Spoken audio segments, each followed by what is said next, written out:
ಕರ್ನಾಟಕದಲ್ಲಿ HIV ಸೋಂಕಿನ ಪ್ರಕರಣಗಳು ಮತ್ತೆ ಮತ್ತೆ ಏರಿಕೆ ಆಗ್ತಿದೆ. ಆರೋಗ್ಯ ಇಲಾಖೆಯ ಆತಂಕಕ್ಕೆ ಇದು ಕಾರಣವಾಗಿದೆ.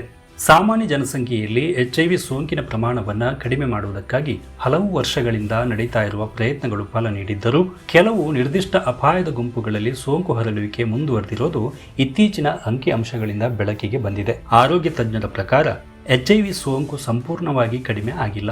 ಬದಲಾಗಿ ಸಮಾಜದ ಅಂಚಿನಲ್ಲಿರುವ ಮತ್ತು ಆರೋಗ್ಯ ಸೇವೆಗಳಿಗೆ ಸೀಮಿತ ಪ್ರದೇಶ ಹೊಂದಿರುವ ಸಮುದಾಯಗಳಲ್ಲಿ ಇದು ಹೆಚ್ಚು ಕೇಂದ್ರೀಕೃತವಾಗ್ತಿದೆ. ಕರ್ನಾಟಕ ರಾಜ್ಯ ಏಡ್ಸ್ ತಡೆಗಟ್ಟುವಿಕೆ ಸಂಸ್ಥೆ ಬಿಡುಗಡೆ ಮಾಡಿರುವ ಅಂಕಿ ಅಂಶಗಳ ಪ್ರಕಾರ ರಾಜ್ಯದಲ್ಲಿ HIV ಪ್ರಕರಣಗಳ ಸಂಖ್ಯೆ ಕಳೆದ 3 ವರ್ಷಗಳಲ್ಲಿ ನಿರಂತರವಾಗಿ ಏರಿಕೆ ಕಂಡಿದೆ. 2023-24ರಲ್ಲಿ 44,581 ಪ್ರಕರಣಗಳು ದಾಖಲಾಗಿದ್ದವು. 2024-25ರಲ್ಲಿ ಈ ಸಂಖ್ಯೆ 62,664ಕ್ಕೆ ಏರಿಕೆ ಆಯಿತು. 2025-26ರಲ್ಲಿ ಪ್ರಕರಣಗಳ ಸಂಖ್ಯೆ 66,606ಕ್ಕೆ ತಲುಪಿದೆ. ಈ ಅಂಕಿಅಂಶಗಳು ಸೋಂಕಿನ ಹರಡುವಿಕೆ ಇನ್ನೂ ಗಂಭೀರ ಸವಾಲಾಗಿರುವುದನ್ನು ತೋರಿಸುತ್ತವೆ. ಆರೋಗ್ಯ ಅಧಿಕಾರಿಗಳ ಗಮನ ಸೆಳೆದಿರುವ ಮತ್ತೊಂದು ಅಂಶವೆಂದರೆ ಯುವಜನರಲ್ಲಿ ಸೋಂಕಿನ ಪ್ರಮಾಣ ಹೆಚ್ಚುತ್ತಾ ಇರುವುದು. 18ರಿಂದ 25 ವರ್ಷದ ವಯೋಮಿತಿಯಲ್ಲಿ 2023-24ರಲ್ಲಿ 3,732 ಪ್ರಕರಣಗಳು, 2024-25ರಲ್ಲಿ 6,962 ಪ್ರಕರಣಗಳು, 2025-26ರಲ್ಲಿ 6,283 ಪ್ರಕರಣಗಳು ದಾಖಲಾಗಿವೆ. ಇದೇ ವೇಳೆ 26ರಿಂದ 35 ವರ್ಷದ ವಯೋಮಿತಿಯಲ್ಲಿ ಸೋಂಕಿನ ಪ್ರಮಾಣ ಇನ್ನಷ್ಟು ವೇಗವಾಗಿ ಏರಿಕೆಯಾಗಿದೆ. ಈ ವಯೋಮಿತಿಯಲ್ಲಿ 2025-26ರ ವೇಳೆಗೆ 14,555 ಪ್ರಕರಣಗಳು ದಾಖಲಾಗಿದ್ದು ರಾಜ್ಯದ ಅತ್ಯಂತ ಪರಿಣಾಮಿತ ವಯೋವರ್ಗಗಳಲ್ಲಿ ಒಂದಾಗಿದೆ.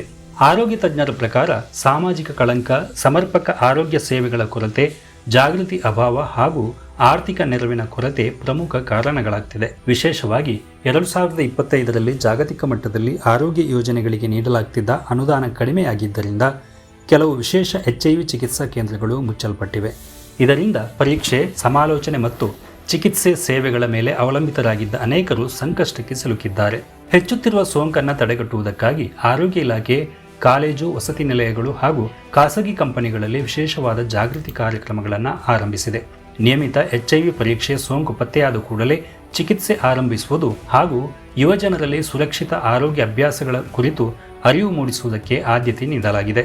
HIV ಸೋಂಕು ಪತ್ತೆಯಾದ ಅನೇಕರು ಸಾಮಾಜಿಕ ಭಯ ಮತ್ತು ಕಳಂಕದ ಕಾರಣದಿಂದ ಚಿಕಿತ್ಸೆಯನ್ನು ಪಡೆಯುವುದಕ್ಕೆ ಹಿಂದೇಟು ಹಾಕ್ತಿದ್ದಾರೆ. ಈ ಮನೋಭಾವವನ್ನು ಬದಲಾಯಿಸುವುದು ಅತ್ಯಗತ್ಯ ಎಂದು ಆರೋಗ್ಯ ತಜ್ಞರು ಅಭಿಪ್ರಾಯಪಡುತ್ತಿದ್ದಾರೆ. ಪರೀಕ್ಷೆ, ಚಿಕಿತ್ಸೆ ಮತ್ತು ಸಮಾಲೋಚನೆ ಸೇವೆಗಳು ಸುಲಭವಾಗಿ ದೊರೆಯುವಂತೆ ಮಾಡುವುದು ಹಾಗೂ ಅಪಾಯದ ಗುಂಪುಗಳಿಗೆ ವಿಶೇಷ ಆರೋಗ್ಯ ಸೇವೆಗಳನ್ನು ಬಲಪಡಿಸುವುದು ಸೋಂಕು ನಿಯಂತ್ರಣಕ್ಕೆ ಮುಖ್ಯವಾಗಿ ಆಗಬೇಕಾಗಿರುವಂತಹ ವಿಚಾರ. ರಾಜ್ಯದಲ್ಲಿ ಈ ವರ್ಷ ಮಾತ್ರ 417 ಹೊಸ HIV ಪ್ರಕರಣಗಳು ವರದಿಯಾಗಿವೆ.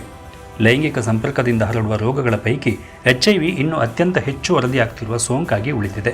ಆರೋಗ್ಯ ಅಧಿಕಾರಿಗಳ ಪ್ರಕಾರ ನಿರಂತರ ನಿಗಾವಹಿಕೆ, ಜಾಗೃತಿ ಅಭಿಯಾನಗಳು, ಸುಲಭ ಆರೋಗ್ಯ ಸೇವೆಗಳು ಹಾಗೂ ಅಪಾಯದ ಗುಂಪುಗಳಿಗಾಗಿ ವಿಶೇಷ ಕಾರ್ಯಕ್ರಮಗಳ ಮೂಲಕವೇ HIV ಹರಡುವಿಕೆಯನ್ನು ಪರಿಣಾಮಕಾರಿಯಾಗಿ ನಿಯಂತ್ರಿಸಲು ಸಾಧ್ಯವಾಗಲಿದೆ. News desk, Tulu Times. ನಿಮ್ಮೂರಿನ ಸುದ್ದಿ ಕಾರ್ಯಕ್ರಮಗಳ ವರದಿಯನ್ನು ನಾವು ಬಿತ್ತರಿಸಲಿದ್ದೇವೆ. ಈ ಕೆಳಗಿನ ನಂಬರನ್ನು ಸಂಪರ್ಕಿಸಿ.